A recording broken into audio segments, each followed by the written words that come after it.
Subscribe کریں ہمارے channel کو اور بیل آئیکن کو کلک کریں تاکہ ہماری ہر نئی آنے والی ویڈیو آپ تک بآسانی پہنچ سکے۔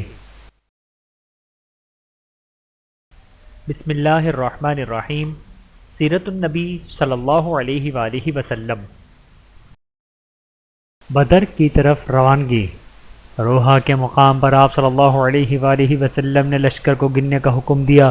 گننے پر معلوم ہوا مجاہدین کی تعداد 313 ہے۔ آپ صلی اللہ علیہ وآلہ وسلم یہ سن کر خوش ہوئے اور فرمایا، یہ وہی تعداد ہے جو طالوت کے ساتھیوں کی تھی جو ان کے ساتھ نہر تک پہنچے تھے۔ طالوت بنی اسرائیل کے ایک نیک مجاہد بادشاہ تھے۔ ان کی قیادت میں 313 مسلمانوں نے جالوت نامی کافر بادشاہ کی فوج کو شکست دی تھی۔ لشکر میں گھوڑوں کی تعداد صرف 5 تھی، اونٹ 70 کے قریب تھے، اس لیے ایک ایک اونٹ 3 یا 4 آدمیوں کے حصے میں دیا گیا۔ آپ صلی اللہ علیہ وآلہ وسلم کے حصے میں جو اونٹ آیا اس میں 2 اور ساتھی بھی شریک تھے۔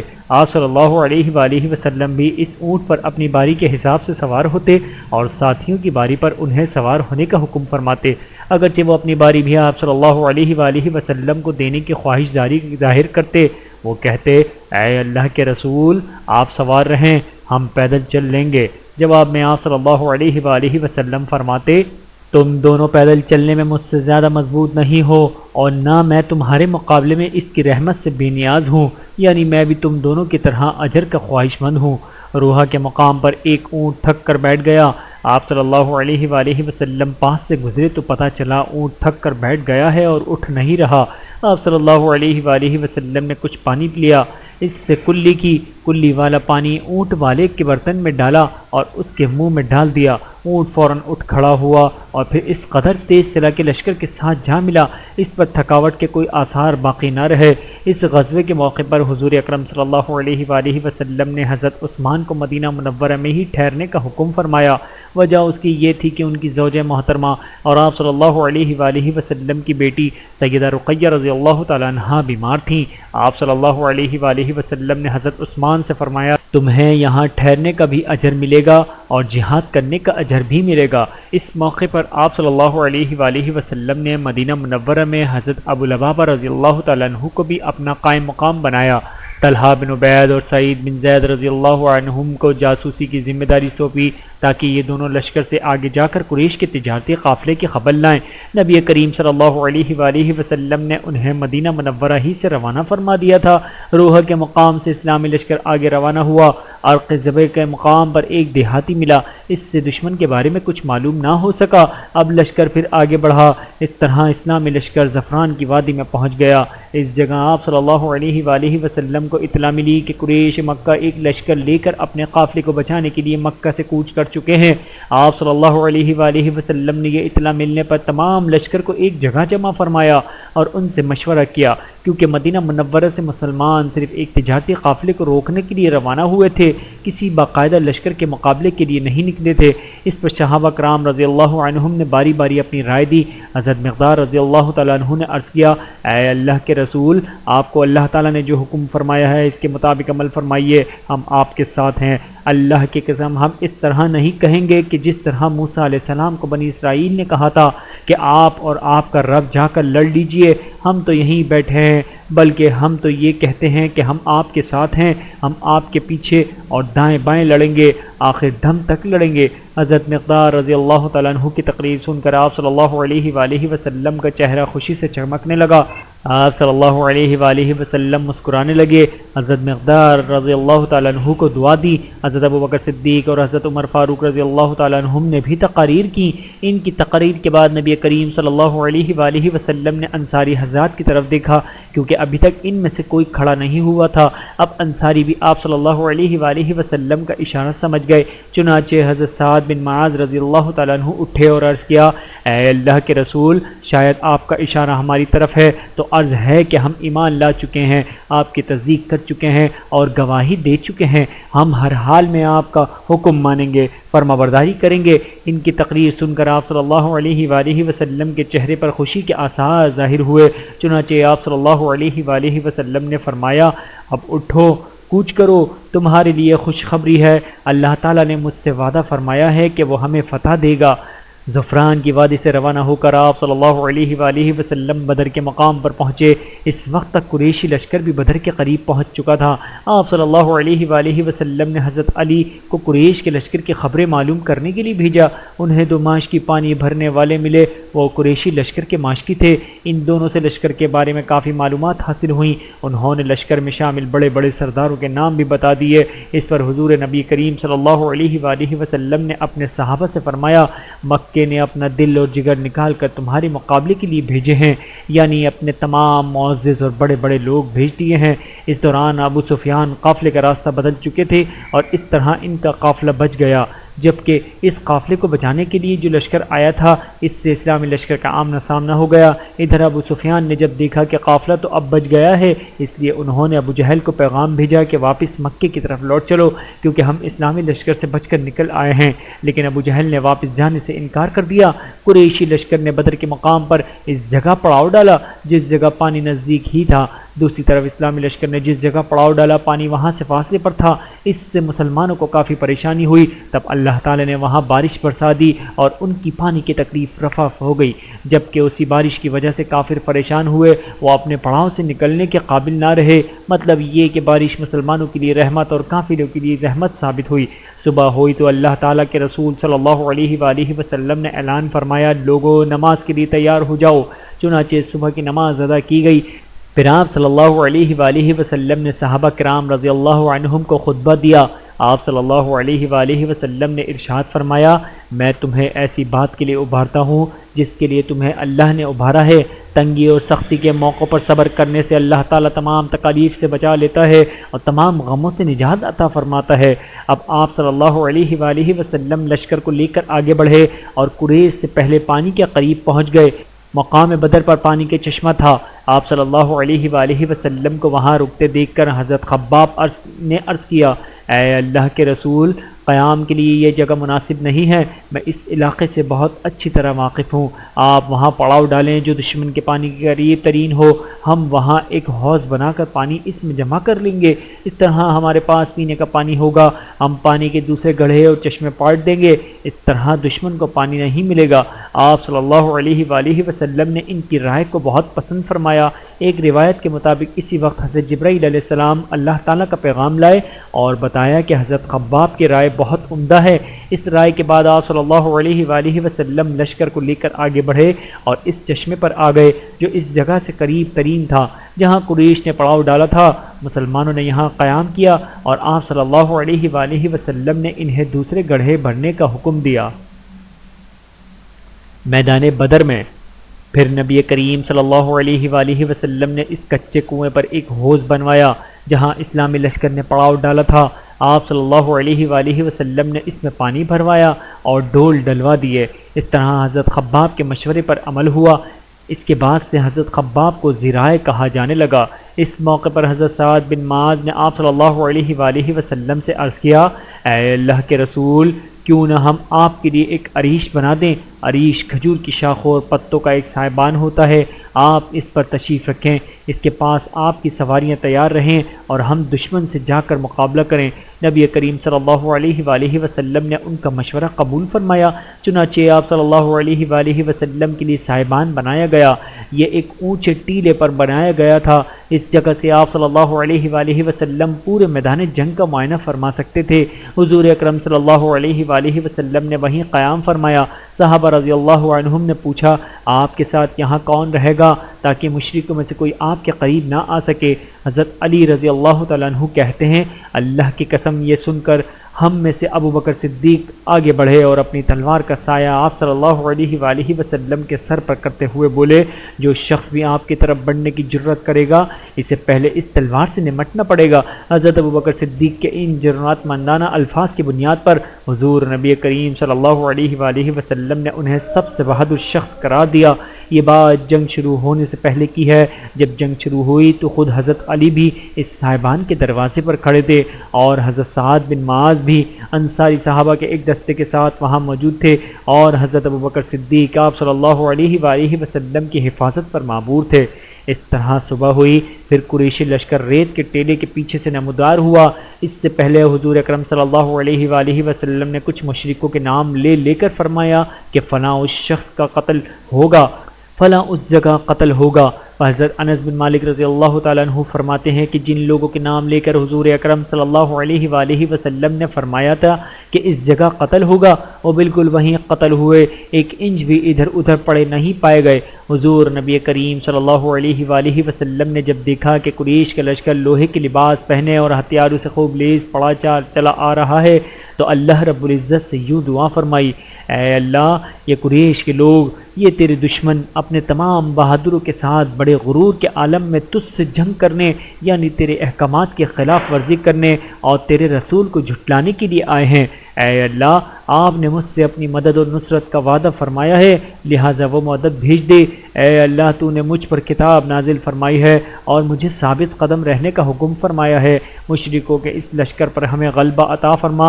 اے اللہ، انہیں آج ہلاک فرما دے۔ ایک اور روایت میں آپ صلی اللہ علیہ وآلہ وسلم کی دعا میں یہ الفاظ بھی آئے ہیں، اے اللہ، اس امت کے فرعون ابو جہل کو کہیں پناہ نہ دے، ٹھکانہ نہ دے۔ غز جب قریشی لشکر ٹھہر گیا تو انہوں نے عمیر بن وہب جہمی رضی اللہ تعالیٰ عنہ کو جاسوسی کے لیے بھیجا۔ یہ عمیر بن وہب بعد میں مسلمان ہو گئے تھے اور بہت اچھے مسلمان ثابت ہوئے تھے۔ آپ صلی اللہ علیہ وآلہ وسلم کے ساتھ غزوہ احد میں شریک ہوئے۔ قریش نے عمیر رضی اللہ تعالیٰ عنہ سے کہا، جا کر محمد کے لشکر کی تعداد معلوم کرواؤ اور ہمیں خبر دو۔ عمیر اپنے گھوڑے پر سوار ہو کر نکلے۔ انہوں نے اسلامی لشکر کے گرد ایک چکر لگایا، پھر واپس قریش کے پاس آئے اور یہ خبر دی، ان کی تعداد تقریباً 300 ہے، ممکن ہے کچھ زیادہ ہو، مگر اے قریش، میں نے دیکھا ہے کہ ان لوگوں کو لوٹ کر اپنے گھروں میں جانے کی کوئی تمنا نہیں، اور میں سمجھتا ہوں کہ ان میں سے کوئی ایک آدمی بھی اس وقت تک نہیں مارا جائے گا جب تک کہ کسی کو قتل نہ کر دے، گویا تمہارے بھی اتنے ہی آدمی مارے جائیں گے جتنا کہ ان کے، اس کے بعد پھر زندگی کا کیا مزہ رہ جائے گا، اس لیے جنگ شروع کرنے سے پہلے اس بارے میں غور کر لو۔ ان کی بات سن کر کچھ لوگوں نے ابو جہل سے کہا، جنگ کے ارادے سے باز آ جاؤ اور واپس چلو، بھلائی اسی میں ہے۔ واپس چلنے کا مشورہ دینے والوں میں حضرت حکیم بن حزام رضی اللہ تعالیٰ عنہ بھی تھے۔ ابو جہل نے ان کی بات نہ مانی اور جنگ پر ٹل گیا، اور جو لوگ واپس چلنے کے لیے کہہ رہے تھے انہیں بزدلی کا طعنہ دیا۔ اس طرح جنگ ٹل نہ سکی۔ ابھی جنگ شروع نہیں ہوئی تھی کہ اسود مخزومی نے قریش کے سامنے اعلان کیا، میں اللہ کے سامنے عہد کرتا ہوں کہ یا تو مسلمانوں کے بنائے ہوئے حوض سے پانی پیوں گا یا اس کو توڑ دوں گا یا پھر اس کوشش میں جان دے دوں گا۔ پھر یہ اسود میدان میں نکلا۔ حضرت حمزہ رضی اللہ تعالیٰ عنہ اس کے مقابلے میں آئے۔ حضرت حمزہ نے اس پر تلوار کا وار کیا، اس کی پنڈلی کٹ گئی۔ اس وقت یہ حوض کے قریب تھا۔ ٹانگ کٹ جانے کے بعد یہ زمین پر چت گرا، خون تیزی سے بہہ رہا تھا۔ اسی حالت میں یہ حوض کی طرف سرکا اور حوض سے پانی پینے لگا۔ حضرت حمزہ فوراً اس کی طرف لپکے اور دوسرا وار کر کے اس کا کام تمام کر دیا۔ اس کے بعد قریش کے کچھ اور لوگ حوض کی طرف بڑھے، اس میں حکیم بن حزام رضی اللہ تعالیٰ عنہ بھی تھے۔ حضور نبی کریم صلی اللہ علیہ وآلہ وسلم نے انہیں آتے دیکھ کر فرمایا، انہیں آنے دو، آج کے دن ان میں سے جو بھی حوض سے پانی پی لے گا وہ یہیں کفر کی حالت میں قتل ہوگا۔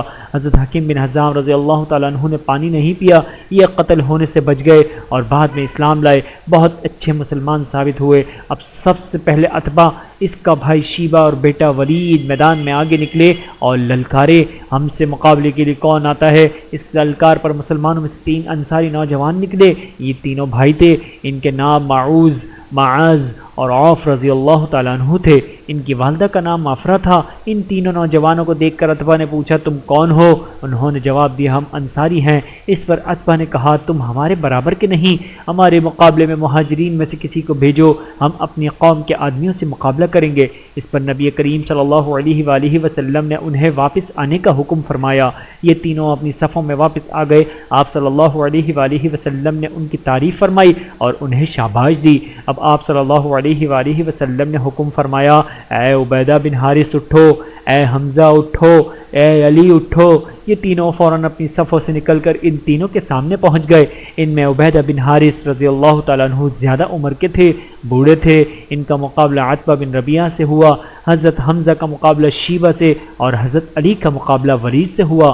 حضرت حمزہ رضی اللہ تعالیٰ عنہ نے شیبہ کو وار کرنے کا موقع نہ دیا اور ایک ہی وار میں اس کا کام تمام کر دیا۔ اسی طرح حضرت علی نے ایک ہی وار میں ولید کا کام تمام کر دیا۔ البتہ عبیدہ بن حارث اور عتبہ کے درمیان تلواروں کے وار شروع ہو گئے۔ تلواروں کے سائے میں دونوں کے درمیان کچھ دیر تک تلواروں کے وار ہوتے رہے، یہاں تک کہ دونوں زخمی ہو گئے۔ اس وقت تک حضرت حمزہ اور حضرت علی رضی اللہ تعالیٰ عنہم اپنے اپنے دشمن مقابل کا صفایا کر چکے تھے، لہٰذا وہ دونوں ان کی طرف بڑھے اور عتبہ کو ختم کر دیا۔ پھر زخمی عبیدہ بن حارث کو اٹھا کر لشکر میں لے آئے، انہیں آپ صلی اللہ علیہ وآلہ وسلم کے پاس لٹا دیا گیا۔ انہوں نے پوچھا، اے اللہ کے رسول، کیا میں شہید نہیں ہوں؟ آپ صلی اللہ علیہ وآلہ وسلم نے ارشاد فرمایا، میں گواہی دیتا ہوں کہ تم شہید ہو۔ اس کے بعد صفرہ کے مقام پر حضرت عبیدہ رضی اللہ تعالیٰ عنہ کا انتقال ہو گیا، انہیں وہیں دفن کیا گیا۔ جبکہ حضور اکرم صلی اللہ علیہ وآلہ وسلم غزوہ بدر سے فارغ ہونے کے بعد مدینہ منورہ کی طرف لوٹ رہے تھے۔ جنگ سے پہلے حضور اکرم صلی اللہ علیہ وآلہ وسلم نے صحابہ کرام رضی اللہ عنہم کی صفوں کو ایک نیزے کے ذریعے سیدھا کیا تھا۔ صفوں کو سیدھا کرتے ہوئے حضرت سواد بن غزیہ کے پاس سے گزرے، یہ صف سے قدرے آگے بڑھے ہوئے تھے۔ حضور اکرم صلی اللہ علیہ وآلہ وسلم نے ایک تیر سے ان کے پیٹ کو چھوا اور فرمایا، سواد صف سے آگے نہ نکلو، سیدھے کھڑے ہو جاؤ۔ اس پر حضرت سواد نے عرض کیا، اللہ کے رسول، آپ نے مجھے اس تیر سے تکلیف پہنچائی، آپ کو اللہ تعالیٰ نے حق اور انصاف دے کر بھیجا ہے، لہٰذا مجھے بدلہ دیں۔ آپ نے فوراً اپنا پیٹ کھولا اور ان سے فرمایا، لو تم اپنا بدلہ لے لو۔ حضرت سواد آگے بڑھے اور آپ کے سینے سے لگ گئے اور آپ کے شکے میں مبارک کو بوسہ دیا۔ اس پر آپ صلی اللہ علیہ وآلہ وسلم نے دریافت فرمایا، سواد تم نے ایسا کیوں کیا؟ انہوں نے عرض کیا، اللہ کے رسول، آپ دیکھ رہے ہیں جنگ سر پر ہے، اس لیے میں نے سوچا آپ کے ساتھ زندگی کی جو آخری لمحات بسر ہوں وہ اس طرح بسر ہوں کہ میرا جسم آپ کی جسم مبارک سے مس کر رہا ہو، یعنی اگر میں اس جنگ میں شہید ہو گیا تو یہ میری زندگی کے آخری لمحات ہیں۔ یہ سن کر حضور اکرم صلی اللہ علیہ وآلہ وسلم نے ان کے لیے دعا فرمائی۔ ایک روایت میں آتا ہے جس مسلمان نے بھی نبی کریم صلی اللہ علیہ وآلہ وسلم کی جسم مبارک کو چھو لیا، آگ اس جسم کو نہیں چھوئے گی۔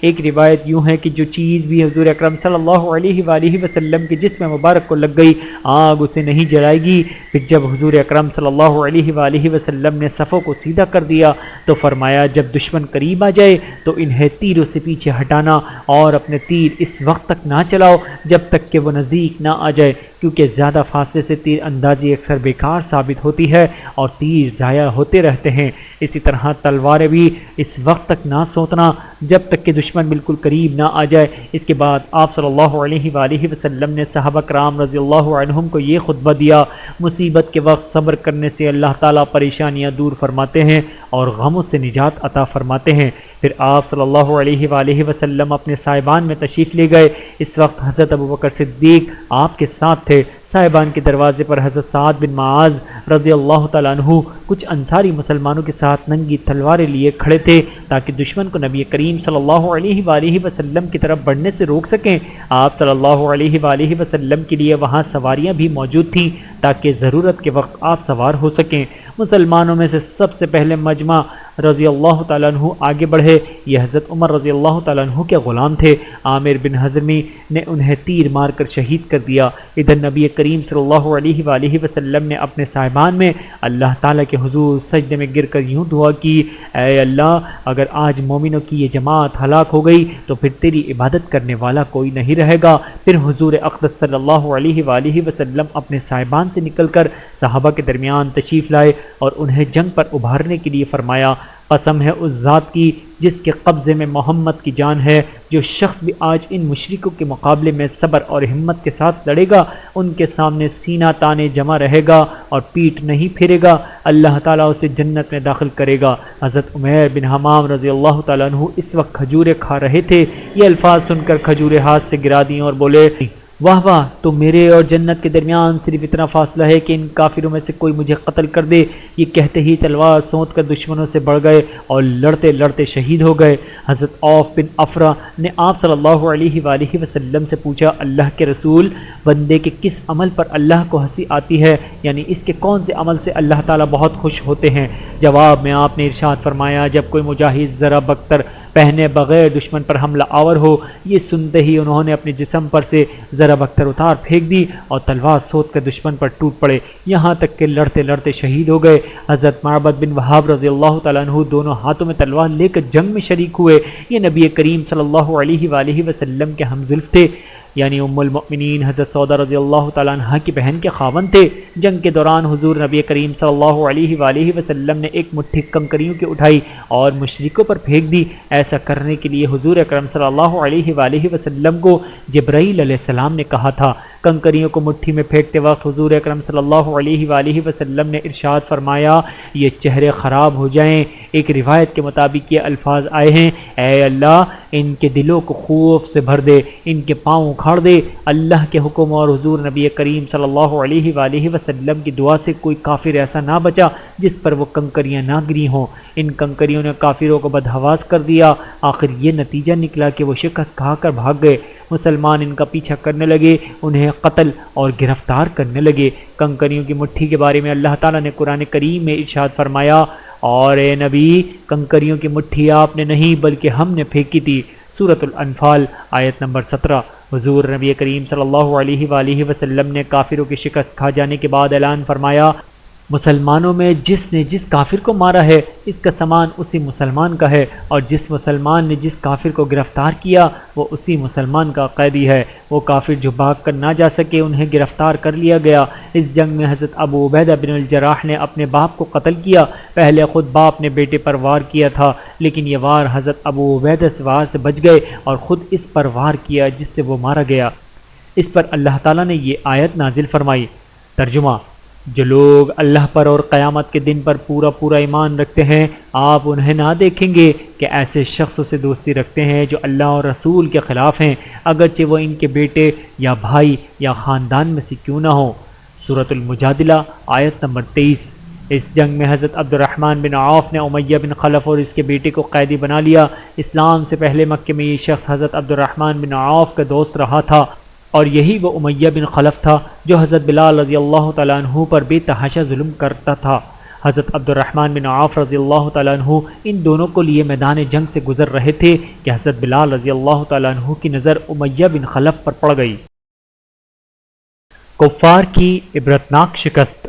حضرت بلال رضی اللہ تعالیٰ عنہ اسے دیکھ کر بلند آواز میں پکارے، کافروں کا سردار امیہ بن خلف یہ رہا، اگر امیہ بچ گیا تو سمجھو میں نہیں بچا۔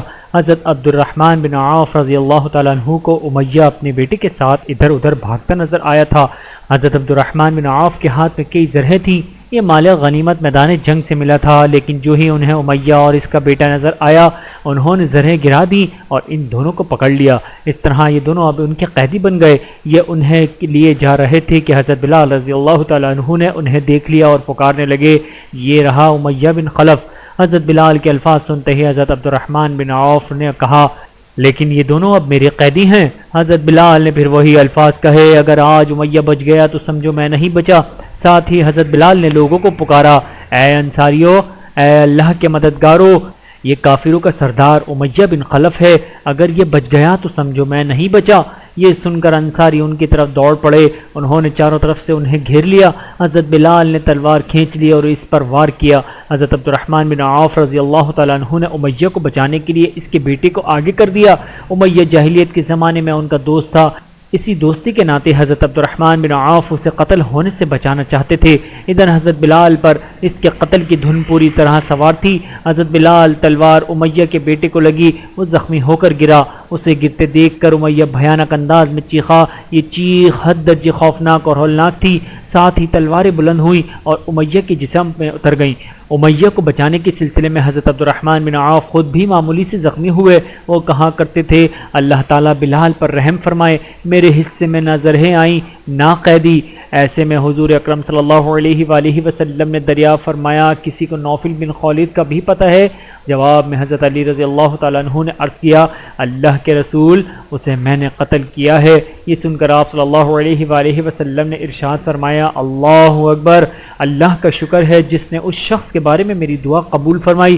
جنگ شروع ہونے سے پہلے اس نوفل بن خالد نے بلند آواز میں کہا تھا، اے گروہ قریش، آج کا دن عزت اور سربلندی کا دن ہے۔ اس کی بات سن کر آپ صلی اللہ علیہ وآلہ وسلم نے ارشاد فرمایا تھا، اے اللہ، نوفل بن خالد کا انجام مجھے دکھلا۔ اس کے بعد رسول اللہ صلی اللہ علیہ وآلہ وسلم نے حکم دیا قتل ہونے والے کافروں میں ابو جہل کی لاش کو تلاش کیا جائے۔ ابو جہل نے جنگ شروع ہونے سے پہلے کہا تھا اے اللہ دونوں دینوں یعنی اسلام اور کفار کے خود ساختہ دین میں جو دین تیرے نزدیک افضل اور پسندیدہ ہو اسی کی مدد فرما اور نصرت فرما۔ حضرت معاذ بن عمرو جموع رضی اللہ تعالیٰ عنہ جو اس جنگ کے دوران کمسن صحابہ میں شمار ہوتے تھے کہتے ہیں کہ جنگ کے دوران میں نے دیکھا کہ ابو جہل کو اس کے بہت سے ساتھی حفاظت کے لیے گھیرے میں لیے ہوئے ہیں اور وہ کہہ رہے تھے اے ابو الحکم، ابو جہل کی کنیت تھی تم تک کوئی نہیں پہنچ پائے گا۔ جب میں نے ان کی یہ بات سنی تو ابو جہل کی طرف بڑھا اور اس پر تلوار کا ایک ہاتھ مارا، اس وار سے اس کی پنڈلی کٹ گئی۔ ابو جہل کے بیٹے حضرت اکرمہ رضی اللہ تعالیٰ عنہ باپ کی مدد کے لیے بڑھے۔ یہ حضرت اکرمہ فتح مکہ کے موقع پر مسلمان ہوئے تھے، انہوں نے مجھ پر تلوار کا وار کیا، اس سے میرا بازو کٹ گیا، صرف تھوڑی سی کھال کے ساتھ بازو لٹکا رہ گیا۔ میں جنگ میں مصروف رہا لیکن لٹکے والے ہاتھ کی وجہ سے لڑنا مشکل ہو رہا تھا۔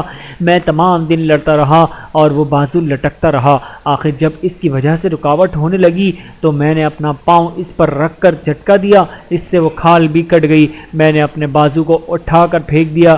ابو جہل زخمی حالت میں تھا کہ اس کے دوران اس کے پاس سے معوذ بن غفرہ رضی اللہ تعالیٰ عنہ گزرے، انہوں نے اس پر وار کیا، اس وار سے وہ گر گیا اور وہ اسے مردہ سمجھ کر آگے بڑھ گئے لیکن وہ ابھی زندہ تھا۔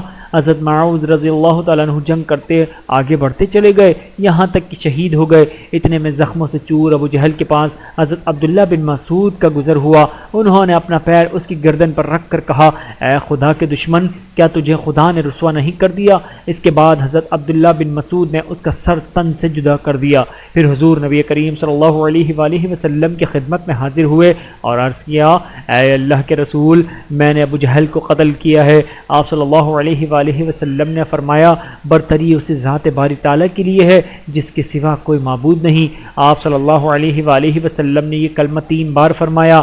پھر آپ صلی اللہ علیہ وآلہ وسلم نے ابو جہل کی تلوار حضرت عبداللہ بن مسعود کو عطا فرما دی۔ اس خوبصورت اور قیمتی تلوار پر چاندی کا کام کیا گیا تھا۔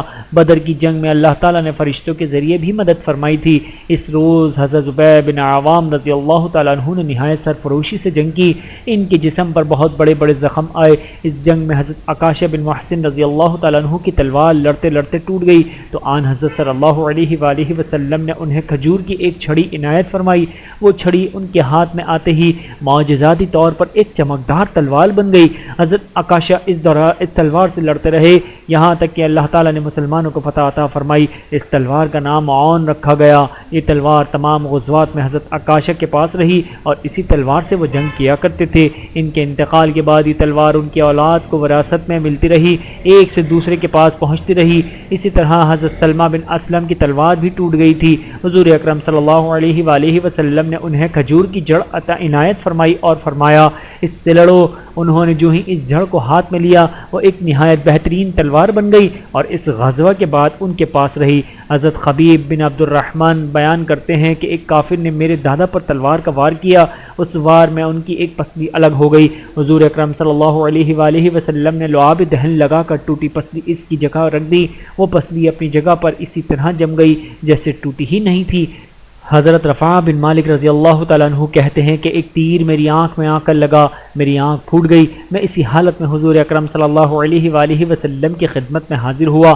آپ صلی اللہ علیہ وآلہ وسلم نے میری آنکھ میں اپنا لعاب دہن ڈال دیا، آنکھ اسی وقت ٹھیک ہو گئی اور زندگی بھر اس آنکھ میں کبھی کوئی تکلیف نہیں ہوئی۔ اور اب آپ صلی اللہ علیہ وآلہ وسلم نے حکم فرمایا کہ مشرکوں کی لاشوں کو ان جگہوں سے اٹھا لیا جائے جہاں جہاں ان کے قتل ہونے کی نشاندہی کی تھی۔ حضرت عمر رضی اللہ تعالیٰ عنہ فرماتے ہیں کہ نبی کریم صلی اللہ علیہ وآلہ وسلم نے جنگ سے ایک دن پہلے ہی ہمیں بتا دیا تھا کہ انشاءاللہ کل یہ عتبہ بن ربیعہ کے قتل کی جگہ ہوگی، یہ شیبہ بن ربیعہ کے قتل کی جگہ ہوگی، یہ امیہ بن خلف کے قتل کی جگہ ہوگی۔ آپ صلی اللہ علیہ وآلہ وسلم نے اپنے دست مبارک سے ان جگہوں کی نشاندہی فرمائی تھی۔ اب جب لاشیں جمع کرنے کا حکم ملا اور صحابہ کرام لاشوں کی تلاش میں نکلے تو کافروں کی لاشیں بالکل انہی جگہوں پر پڑی ملی۔ حضور اکرم صلی اللہ علیہ وآلہ وسلم نے ان تمام لاشوں کو ایک گڑھے میں ڈالنے کا حکم فرمایا۔ فتح مکہ کے بعد جب تمام مشرکوں کو گڑھے میں ڈال دیا گیا تو حضور اکرم صلی اللہ علیہ وآلہ وسلم اس گڑھے کے ایک کنارے پر آ کھڑے ہوئے۔ وہ وقت رات کا تھا۔ بخاری اور مسلم کی روایت میں ہے کہ جب نبی کریم صلی اللہ علیہ وآلہ وسلم کو کسی غزوہ میں فتح حاصل ہوتی تو آپ صلی اللہ علیہ وآلہ وسلم اسی مقام پر 3 رات قیام فرمایا کرتے تھے۔ تیسرے دن آپ نے لشکر کو تیاری کا حکم دیا۔ وہاں سے کوچ کرتے وقت آپ صلی اللہ علیہ وآلہ وسلم صحابہ کرام رضی اللہ عنہم کے ساتھ اس گڑھے کے کنارے کھڑے ہو کر ان لاشوں سے مخاطب ہوئے اور فرمایا، اے فلاں بن فلاں اور اے فلاں بن فلاں، کیا تم نے دیکھ لیا کہ اللہ اور اس کے رسول کا وعدہ کتنا سچا تھا؟ میں نے تو اس وعدے کو سچ پایا جو اللہ تعالیٰ نے مجھ سے فرمایا تھا۔ آپ صلی اللہ علیہ وآلہ وسلم نے لوگوں کے نام بھی لیے، مثلا فرمایا، اے عتبہ بن ربیعہ، اے شیبہ بن ربیعہ، اے امیہ بن خلف اور اے ابو جہل بن ہشام، تم لوگ نبی کا خاندان ہوتے ہوئے بہت برے ثابت ہوئے۔ تم مجھے جھٹلاتے تھے، تم نے مجھے وطن سے نکالا جبکہ دوسروں نے مجھے پناہ دی، تم نے میرے مقابلے میں جنگ کی جبکہ غیروں نے میری مدد کی۔ آپ صلی اللہ علیہ وآلہ وسلم کی یہ الفاظ سن کر حضرت عمر رضی اللہ تعالیٰ عنہ نے عرض کیا، اے اللہ کے رسول، آپ ان مردوں سے باتیں کر رہے ہیں جو بے روح لاشیں ہیں؟ اس کے جواب میں آپ نے ارشاد فرمایا، جو کچھ میں کہہ رہا ہوں اس کو تم لوگ اتنا نہیں سن رہے جتنا یہ سن رہے ہیں، مگر یہ لوگ اب جواب نہیں دے سکتے۔ حضور اکرم صلی اللہ علیہ وآلہ وسلم نے فتح کی خبر مدینہ منورہ بھیج دی۔ مدینہ منورہ میں فتح کی خبر حضرت زید بن حارثہ رضی اللہ تعالیٰ عنہ لائے تھے۔ انہوں نے یہ خوشخبری بلند آواز میں یوں سنائی، اے گروہ انصار، تمہیں خوشخبری ہو، رسول اللہ صلی اللہ علیہ وآلہ وسلم کی سلامتی اور مشرکوں کی قتل اور گرفتاری کی، قریشی سرداروں میں سے فلاں فلاں قتل اور فلاں فلاں گرفتار ہو گئے ہیں۔ ان کے منہ سے یہ خوشخبری سن کر اللہ کا دشمن کعب بن اشرف یہودی پیش میں آیا اور انہیں جھٹلانے لگا۔ ساتھ ہی اس نے کہا، اگر محمد صلی اللہ علیہ وآلہ وسلم نے اتنے بڑے بڑے سورماؤں کو مار ڈالا ہے تو زمین کے پشت پر رہنے سے زمین کے اندر رہنا بہتر ہے، یعنی زندگی سے موت بہتر ہے۔ فتح کی یہ خبر وہاں اس وقت پہنچی جب مدینہ منورہ میں حضور اکرم صلی اللہ علیہ وآلہ وسلم کی صاحبزادی وفات پا چکی تھی اور ان کے شوہر حضرت عثمان رضی اللہ تعالیٰ عنہ اور وہاں موجود صحابہ کرام ان کو دفن کر کے قبر کی مٹی برابر کر رہے تھے۔ آن حضرت صلی اللہ علیہ وآلہ وسلم کو جب حضرت رقیہ رضی اللہ تعالیٰ عنہ کی وفات کی اطلاع دی گئی تو ارشاد فرمایا، الحمدللہ، اللہ تعالیٰ کا شکر ہے، شریف بیٹیوں کا دفن ہونا بھی عزت کی بات ہے۔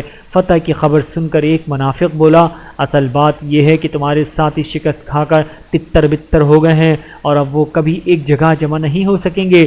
محمد کی اونٹنی پر زید بن حارثہ بیٹھ کر آئے ہیں، اگر محمد زندہ ہوتے تو اپنی اونٹنی پر خود سوار ہوتے، مگر یہ زید ایسے بدحواس ہو رہے ہیں کہ انہیں خود بھی پتہ نہیں کہ کیا کہہ رہے ہیں۔ اس پر حضرت اسامہ رضی اللہ تعالیٰ عنہ نے اس سے کہا، اور اللہ کے دشمن محمد صلی اللہ علیہ وآلہ وسلم کو آ لینے دے، پھر تجھے معلوم ہو جائے گا کسے فتح ہوئی ہے اور کسے شکست ہوئی ہے۔ پھر نبی کریم صلی اللہ علیہ وآلہ وسلم مدینہ منورہ کی طرف روانہ ہوئے۔ راستے میں صفرا کی گھاٹی پر پہنچے تو اس جگہ آپ صلی اللہ علیہ وآلہ وسلم نے مال غنیمت تقسیم فرمایا۔ اس مال میں 150 اونٹ اور 10 گھوڑے تھے۔ اس کے علاوہ ہر قسم کا سامان، ہتھیار، کپڑے اور بے شمار کھالے، اون وغیرہ بھی اس مال غنیمت میں شامل تھا۔ یہ چیزیں مشرک تجارت کے لیے ساتھ لے آئے تھے۔ اس موقع پر آپ صلی اللہ علیہ وآلہ وسلم نے اعلان فرمایا، جس شخص نے کسی مشرک کو قتل کیا اس مشرک کا سامان اسی کو ملے گا، اور جس نے کسی مشرک کو گرفتار کیا وہ اسی کا قیدی ہوگا۔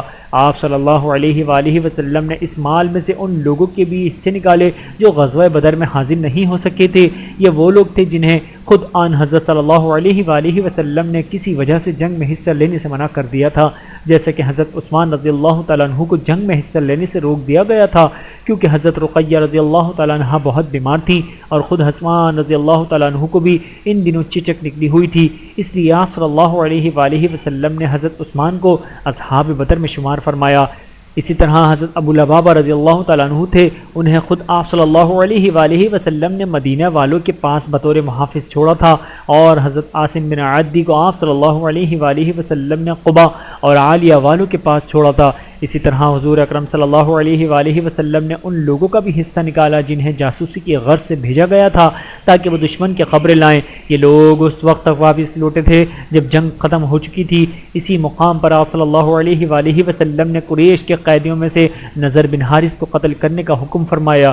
یہ شخص قرآن کریم اور آن حضرت صلی اللہ علیہ وآلہ وسلم کے بارے میں بہت سخت الفاظ استعمال کرتا تھا۔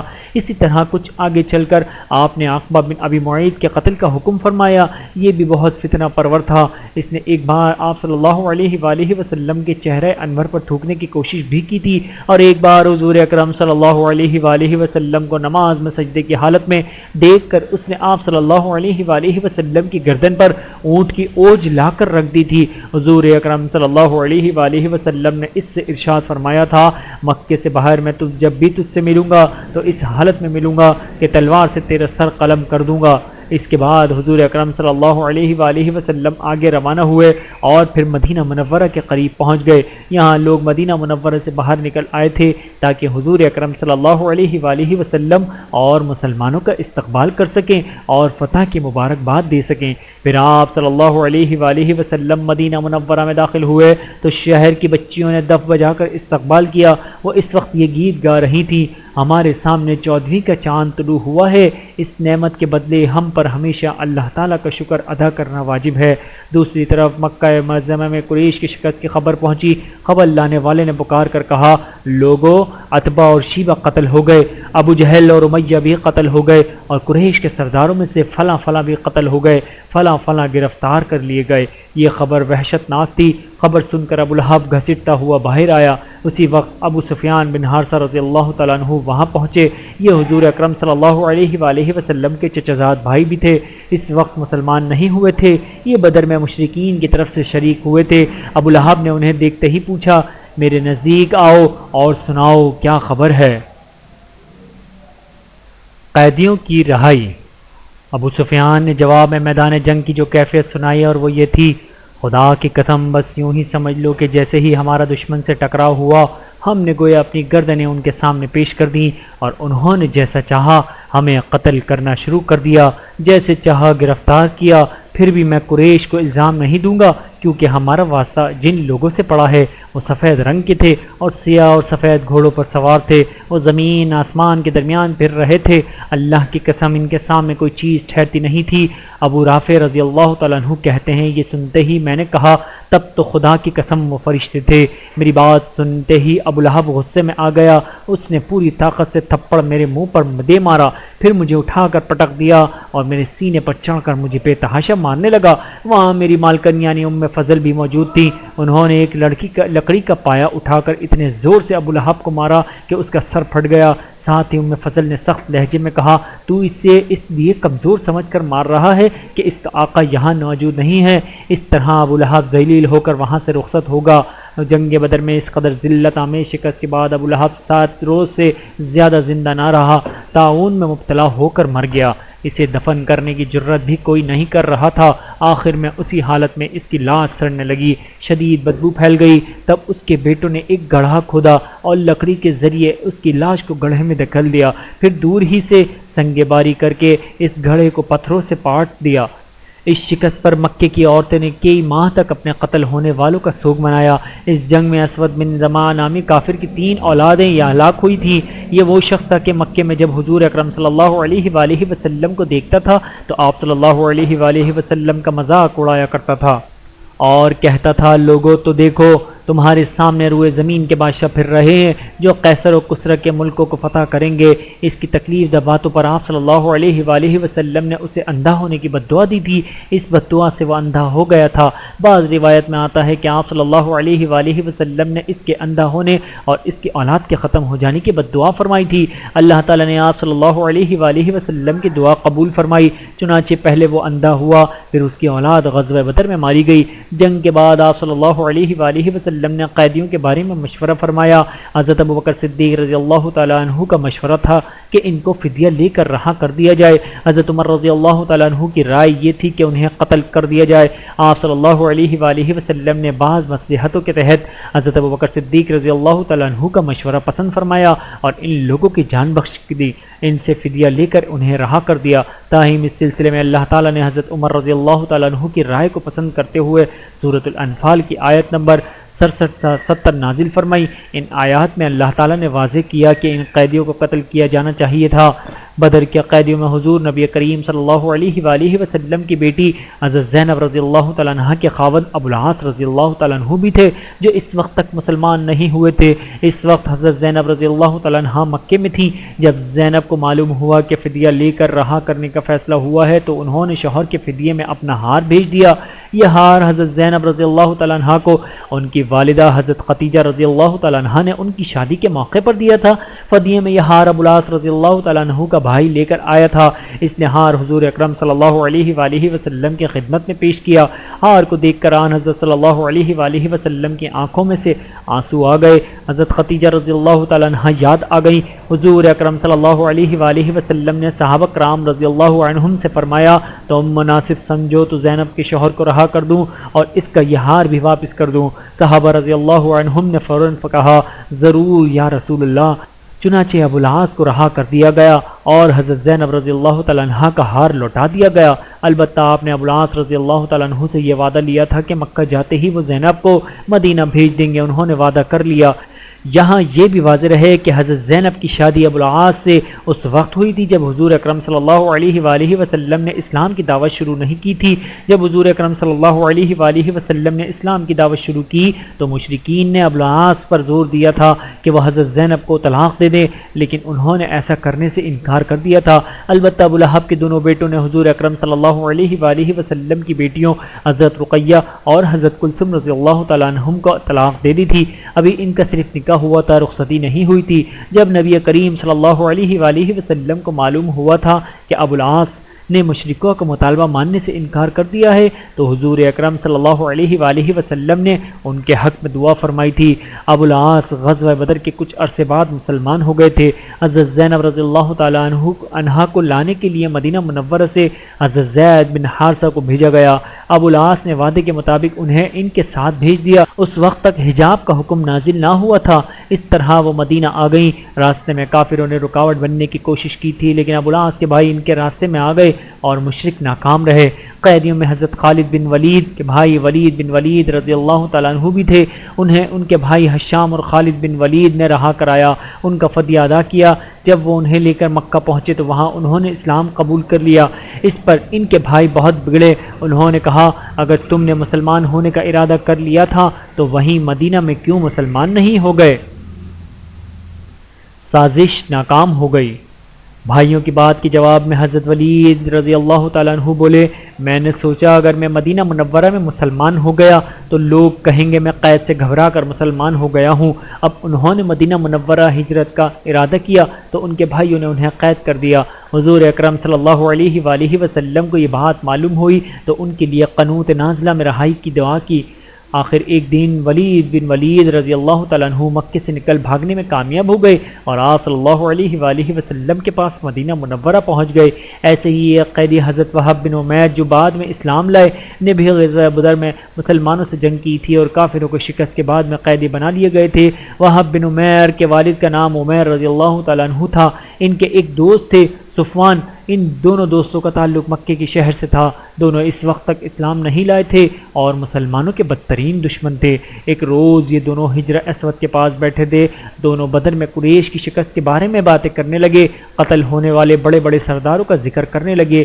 صفوان رضی اللہ تعالیٰ عنہ نے کہا، اللہ کی قسم ان سرداروں کے قتل ہو جانے کے بعد زندگی کا مزہ ہی ختم ہو گیا ہے۔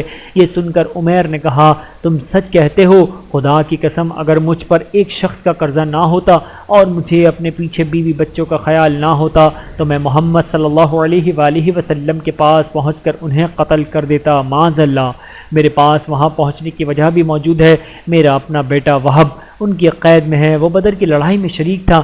یہ سنت ہے کہ صفوان نے وعدہ کرتے ہوئے کہا تمہارا قرض میرے ذمہ ہے، وہ میں ادا کروں گا، اور تمہارے بیوی بچوں کی دیکھ بھال بھی میرے ذمہ ہے، جب تک وہ زندہ رہیں گے میں ان کی کفالت کروں گا۔ عمیر نے یہ سن کر حضور اکرم صلی اللہ علیہ وآلہ وسلم کے قتل کا پختہ عزم کر لیا اور کہا بس تو پھر ٹھیک ہے، یہ معاملہ میرے اور تمہارے درمیان راز رہے گا، نہ تم کسی سے اس ساری بات چیت کا ذکر کرو گے نہ میں۔ صفوان نے وعدہ کر لیا۔ عمیر نے گھر جا کر اپنی تلوار نکالی، اس کی دھار کو تیز کیا اور پھر اس کو زہر میں بچھا دیا، پھر مکے سے مدینے کا رخ کیا۔ مسجد نبوی میں پہنچ کر عمیر نے دیکھا کہ حضرت عمر رضی اللہ تعالیٰ عنہ کچھ دوسرے مسلمانوں کے ساتھ بیٹھے غزوہ بدر کی باتیں کر رہے تھے۔ حضرت عمر رضی اللہ تعالیٰ عنہ کی نظر ان پر پڑی تو فوراً اٹھ کھڑے ہوئے، کیونکہ انہوں نے عمیر کے ہاتھ میں ننگی تلوار دیکھ لی تھی۔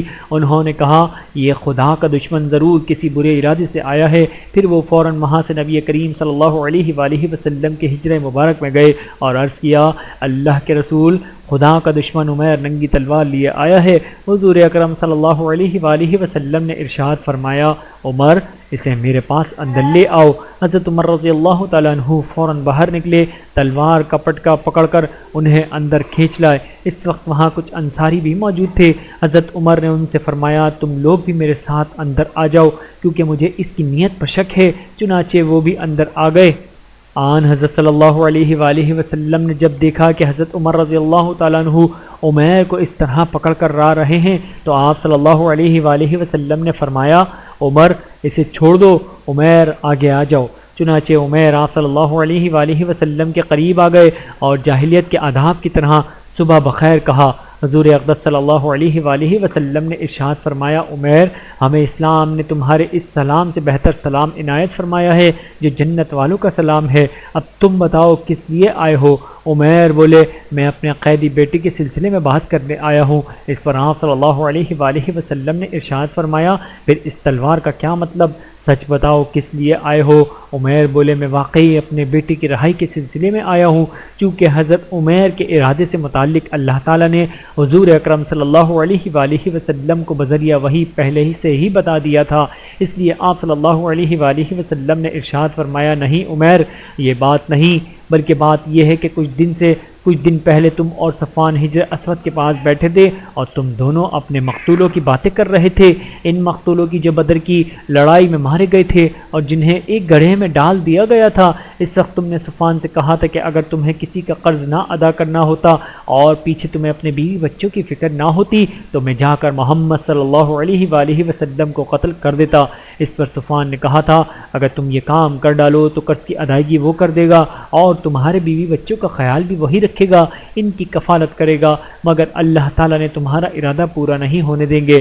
عمیر یہ سن کر ہکا بکا رہ گئے، کیونکہ اس گفتگو کے بارے میں صرف انہیں پتہ تھا یا صفوان کو۔ چنانچہ اب عمیر فوراً بول اٹھے میں گواہی دیتا ہوں کہ آپ اللہ کے رسول ہیں، اور اے اللہ کے رسول آپ پر جو آسمان سے خبریں آیا کرتی ہیں اور جو وحی نازل ہوتی ہے ہم اس کو جھٹلایا کرتے تھے۔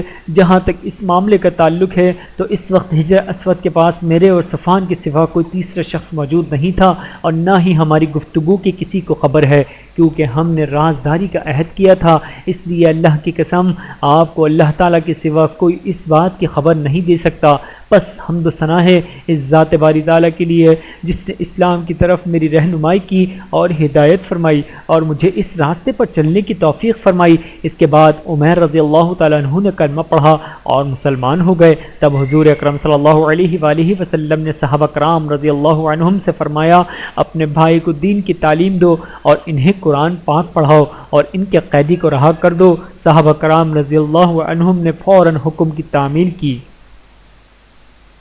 سیدہ فاطمہ الزہرا رضی اللہ تعالیٰ عنہ کی رخصتی۔ اب حضرت عمیر رضی اللہ تعالیٰ عنہ نے عرض کیا اے اللہ کے رسول میں ہر وقت اس کوشش میں لگا رہتا تھا کہ اللہ کے اس نور کو بجھا دوں اور لوگ جو اللہ کے دین کو قبول کر چکے تھے انہیں خوب تکالیف پہنچایا کرتا تھا۔ اب میری آپ سے درخواست ہے کہ آپ مجھے مکہ جانے کی اجازت دیں تاکہ وہاں کے لوگوں کو اللہ کی طرف بلاؤں اور اسلام کی دعوت دوں، ممکن ہے اللہ تعالیٰ انہیں ہدایت عطا فرما دے۔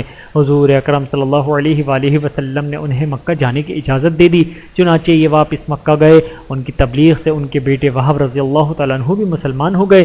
جب حضرت صفوان رضی اللہ تعالیٰ عنہ کو یہ اطلاع ملی کہ عمیر رضی اللہ تعالیٰ عنہ مسلمان ہو گئے ہیں تو وہ حیران رہ گئے اور قسم کھائی کہ اب کبھی عمیر رضی اللہ تعالیٰ عنہ سے نہیں بولیں گے۔ اپنے گھر والوں کو دین کی دعوت دینے کے بعد عمیر رضی اللہ تعالیٰ عنہ صفوان کے پاس آئے اور پکار کر کہا، اے صفوان، تم ہمارے سرداروں میں سے ایک سردار ہو، تمہیں معلوم ہے کہ ہم پتھروں کو پوجتے رہے ہیں اور ان کے نام پر قربانیاں دیتے رہے ہیں، بھلا یہ بھی کوئی دین ہوا؟ میں گواہی دیتا ہوں کہ اللہ تعالیٰ کے سوا کوئی معبود نہیں اور یہ کہ محمد صلی اللہ علیہ وآلہ وسلم اللہ کے رسول ہیں۔ ان کی بات سن کر صفوان رضی اللہ تعالیٰ عنہ نے کوئی جواب نہ دیا۔ بعد میں فتح مکہ کے موقع پر عمر رضی اللہ تعالیٰ عنہ نے ان کے لیے امان طلب کی تھی اور پھر یہ بھی ایمان لے آئے تھے۔ اسی طرح ان قیدیوں میں نبی کریم صلی اللہ علیہ وآلہ وسلم کے چچا حضرت عباس رضی اللہ تعالیٰ عنہ بھی تھے۔ صحابہ کرام نے انہیں بہت سختی سے باندھ کر رکھا تھا، رسی کی سختی انہیں تکلیف دے رہی تھی اور وہ کرا رہے تھے۔ ان کی اس تکلیف کی وجہ سے حضور اکرم صلی اللہ علیہ وآلہ وسلم بھی تمام رات بے چین رہے۔ جب صحابہ کرام رضوان اللہ عنہم کو معلوم ہوا کہ حضور اکرم صلی اللہ علیہ وآلہ وسلم اس وجہ سے بے چین ہیں تو فوراً حضرت عباس رضی اللہ تعالیٰ عنہ کی رسیاں ڈھیلی کر دیں، یہی نہیں باقی تمام قیدیوں کی رسیاں بھی ڈھیلی کر دیں۔ پھر انہوں نے اپنا فدیہ اور کیا اور رہا ہوئے۔ اسی موقع پر حضرت عباس مسلمان ہو گئے تھے، مگر انہوں نے مکے والوں سے اپنا مسلمان ہونا پوشیدہ رکھا۔ قیدیوں میں ایک قیدی ابو عجزہ اعظمی تھے، اس نے حضور اکرم صلی اللہ علیہ وآلہ وسلم سے التجا کی، اے اللہ کے رسول، میں بال بچوں والا آدمی ہوں اور خود بہت ضرورت مند ہوں، میں فدیہ ادا نہیں کر سکتا، مجھ پر رحم فرمائیں۔ یہ شاعر تھا، مسلمانوں کے خلاف شعر لکھ لکھ کر آپ کو تکلیف پہنچایا کرتا تھا۔ اس کے باوجود حضور اکرم صلی اللہ علیہ وآلہ وسلم نے اس کی درخواست منظور فرمائی اور بغیر فدیے کے اسے رہا کر دیا، البتہ اس سے وعدہ کیا کہ آئندہ وہ مسلمانوں کے خلاف شعر نہیں لکھے گا، اور اس نے وعدہ کر لیا۔ لیکن رہا ہونے کے بعد جب یہ مکہ پہنچا تو اس نے پھر اپنا کام شروع کر دیا، مسلمانوں کے خلاف اشعار لکھنے لگا۔ یہ مکے کے مشرکوں سے کہا کرتا تھا، میں نے محمد پر جادو کر دیا تھا، اس لیے انہوں نے مجھے بغیر فدیے کے رہا کر دیا۔ اگلے سال یہ شخص غزوہ احد کے موقع پر کافروں کے لشکر میں شامل ہوا اور اپنے اشعار سے کافروں کو جوش دلاتا رہا۔ اسی لڑائی میں یہ قتل ہوا۔ بدر کی فتح کی خبر شاہ حبشہ تک پہنچی تو وہ بہت خوش ہوئے۔ حضرت جعفر رضی اللہ تعالیٰ عنہ اور کچھ دوسرے مسلمان اس وقت تک حبشہ ہی میں تھے۔ شاہ حبشہ نے انہیں اپنے دربار میں بلا کر یہ خوشخبری سنائی، بدر کی لڑائی میں شریک ہونے والے صحابی بدری صحابہ کہلائے، انہیں بہت فضیلت حاصل ہے۔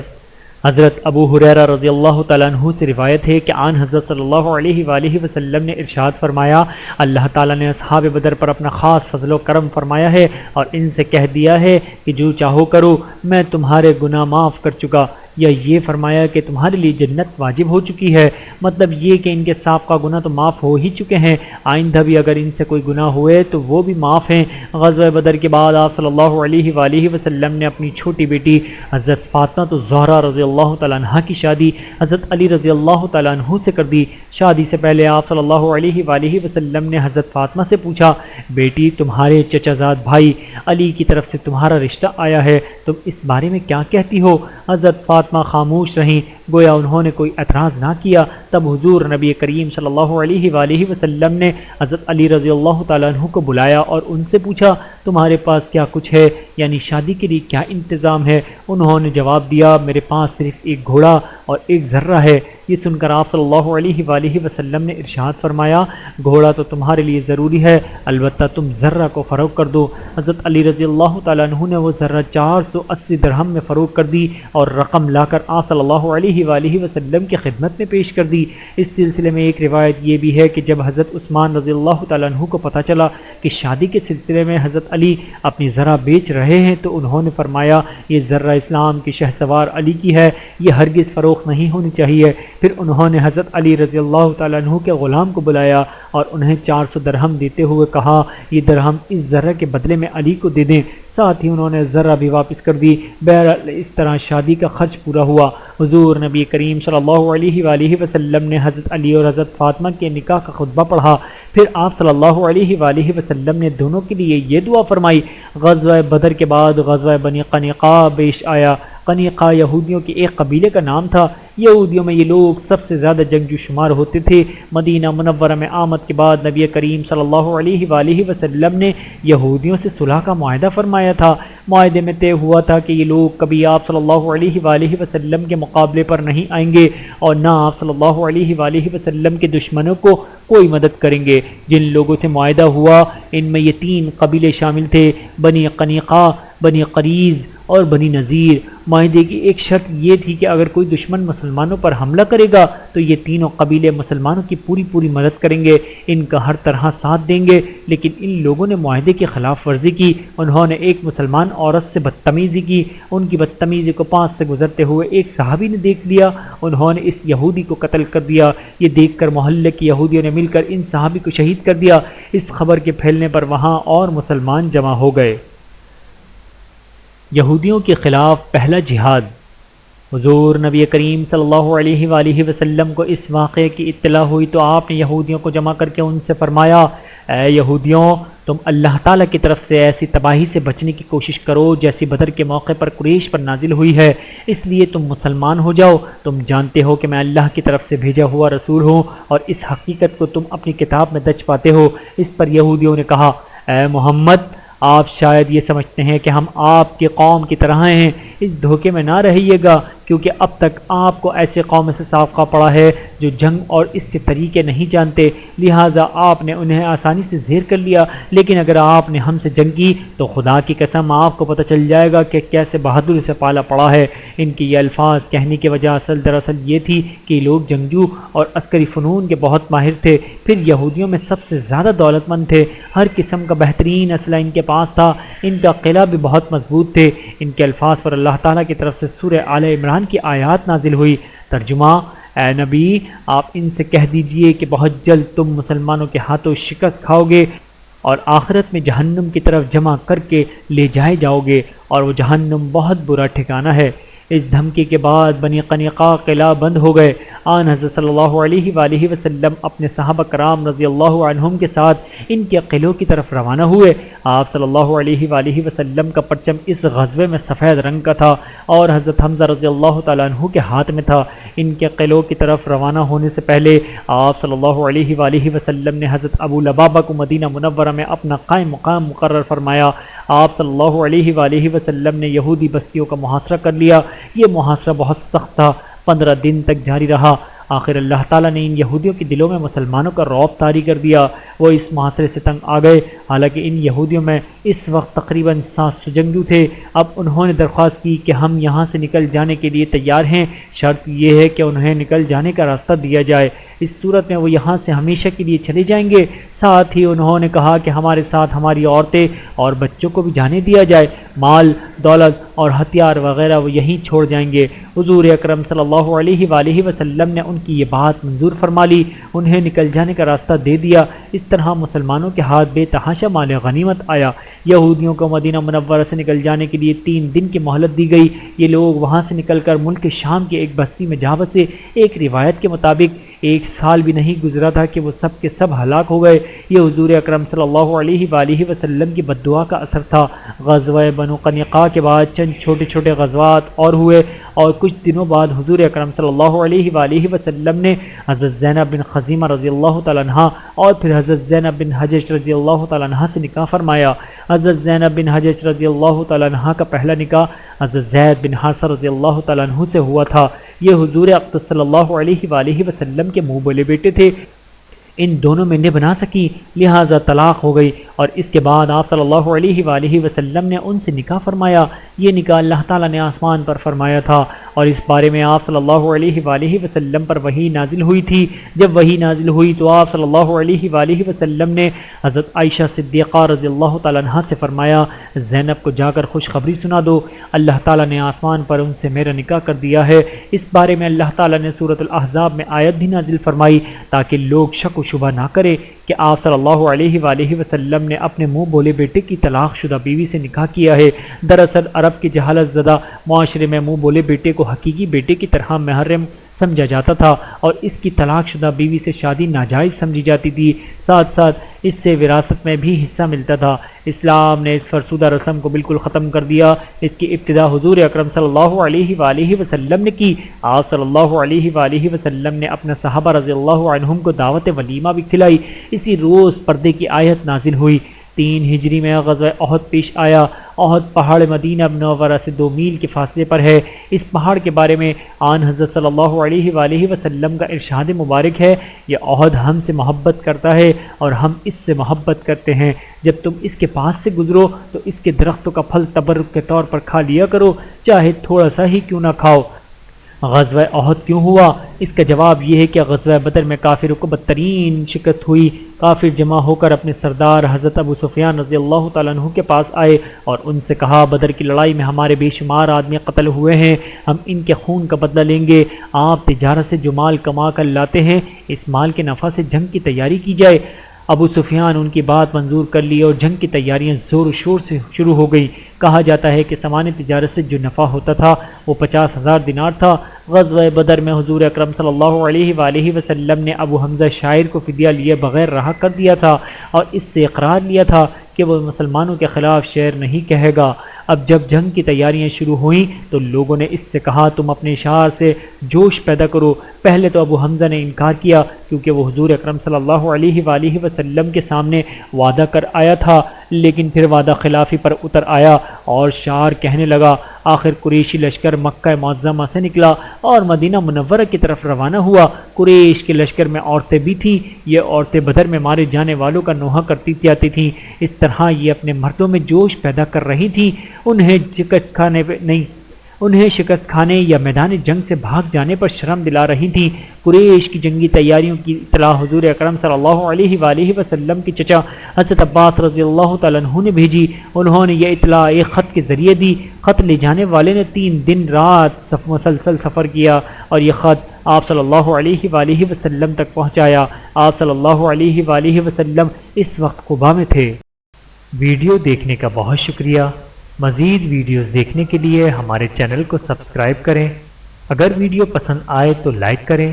اچھی بات کو دوسروں تک پہنچانا صدقہ جاریہ ہے۔ جزاکم اللہ خیرا کثیرا۔ اپنا اور اپنے پیاروں کا بہت زیادہ خیال رکھیے گا اور مجھے دعاؤں میں یاد رکھیے گا۔ Take care.